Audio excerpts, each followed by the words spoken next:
విశాల్ హీరోగా నటిస్తున్న 34వ సినిమాకు రత్నం టైటిల్ ఖరారు చేశారు. టైటిల్ టీజర్ కూడా విడుదల చేశారు. దర్శకత్వంలో వహిస్తున్న ఈ చిత్రాన్ని కార్తికేయ సంతానం నిర్మిస్తున్నారు. ప్రియా భవానీ శంకర్ కథానాయికగా నటిస్తున్నది. శ్రీ సిరి సాయి సినిమాస్ పతాకంపై సిఎస్ సతీష్ కుమార్, కె రాజ్ కుమార్ తెలుగు ప్రేక్షకులకు అందిస్తున్నారు.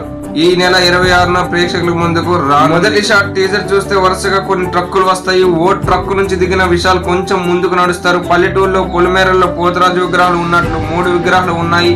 వాటి ముందు ఓ వ్యక్తి మోకాళ్ళ మీద కూర్చొని ఉన్నాడు. అక్కడ ఉన్న కత్తుల్లో ఓ కత్తి తీసుకుని అతడి తల నరికేశారు విశాల్. ఈ నేపథ్యంలో ప్రమోషన్స్ లో వేగం పెంచారు. తాజాగా ఈ సినిమా నుంచి చెబుతావా అంటూ సాగే మెలోడియస్ గీతాన్ని విడుదల చేశారు. దేవిశ్రీ ప్రసాద్ స్వరాలు అందించిన ఈ గీతాన్ని శ్రీమణి రచించారు. సింధూరి విశాల్ ఆలాపించారు. మాస్ యాక్షన్ ఎంటర్టైనర్ ఇది. విశాల్ పాత్ర సరికొత్త పాదంలో ఉంటుంది. తెలుగు, తమిళ భాషల్లో భారీ స్థాయిలో విడుదల చేసేందుకు సన్నాహాలు చేస్తున్నామన్నారు.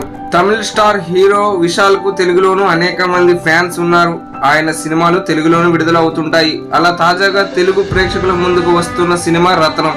ఈ సినిమాలో విశాల్ కు జోడీగా హీరోయిన్ ప్రియా భవానీ శంకర్ నటిస్తోంది.